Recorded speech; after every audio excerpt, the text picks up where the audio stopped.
सुनते हैं श्री पितृ सूक्तम। ओम उदिताम अवर उत्परास उन्मध्यमा पितरः सौम्यास असौम्य इयूयरुका ऋतव्यास्तेनो वन्तु पितरो हवेषु अंगिरसो न पितरो न वक्वा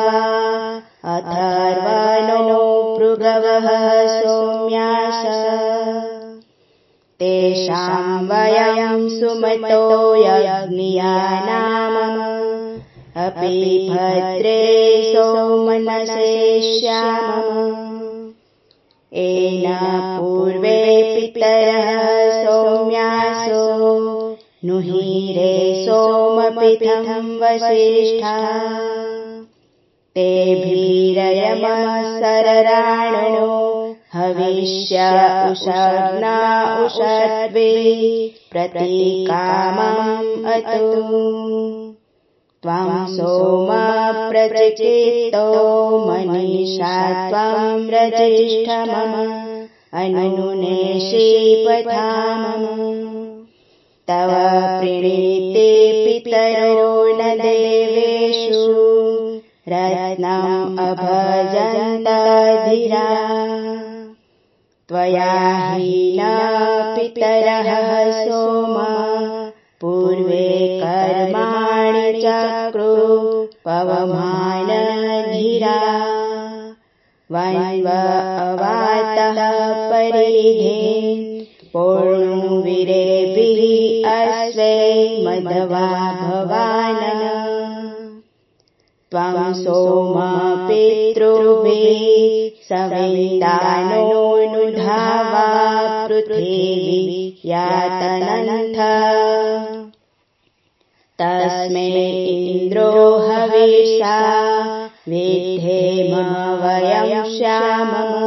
पतयोरयाणाम् बहिर्षदचितरम् उच्यवार्गिमावो हव्या चक्रुमा भुजत्वमः तम् आगत अवशासन्त मे नाथान सयोरो प्रपोदधात आहं पितृं सुविदत्रान् अविच्छिन्न पातं च विक्रमणं च विष्णो बहिर्चन्दो ये स्वदया सुतस्य भजन्त पीत्वा त इहागमिष्ठा उपहुतां पितरः सौम्यासो बहिर्षेषु निधेषु पियेषु त आगमन्तु त इह श्रुवन्तु अधिब्रुवन्तु ते वन्तु अस्मान् आयन्तु नः पितरः सौम्यासो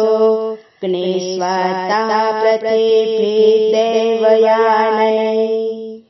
अस्मिन् यज्ञे स्वदया मदन्तोटिं ब्रुवन्तु ते वन्तु अस्मान् अग्निस्वाता पितर एह गच्छत सदः सदः सदत सुप्रणीतय अताः विषे प्रयतानि बर्हिष्यथारयिं सर्ववीरं दधातन ए अग्निस्वात्वा ये अनग्निस्वात्वा मध्ये दिवः स्वदया मादयन्ते तेभ्यस्वरा सुनीतिम् एतां यथा वशं तन्वं कल्पयाति अग्निस्वात्वा नरुतुमतो हवामहे नाराशंसे सोमपीठं यासु तेनो विप्राशः सुहवा भवन्तु वयं श्यामम पतयोरयिणामम अच्छाजानो दक्षिणतो निषद्ध इमं यज्ञम् अभिगृणीत विश्वे माहिषेष्ट पितरः केन चिन्नो यद्दयागः पुरुषता करामः आशिनासो अरुणिनामः उपस्थेरयिं दतदाशु सेमत्याय पुत्रेभ्यः पितरः तस्य वस्व प्रयच्छन्त त इह ऊर्जमदधात त इह ऊर्जमदधात ॐ पितराय नमः ॐ पितराय नमः ॐ पितराय नमः ॐ पितराय नमः ॐ पितराय नमः ॐ पितराय नमः ॐ पितराय नमः ॐ पितराय नमः ॐ पितराय नमः ॐ पितराय नमः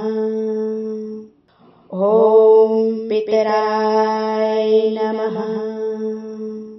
ॐ पितराय नमः ॐ पितराय नमः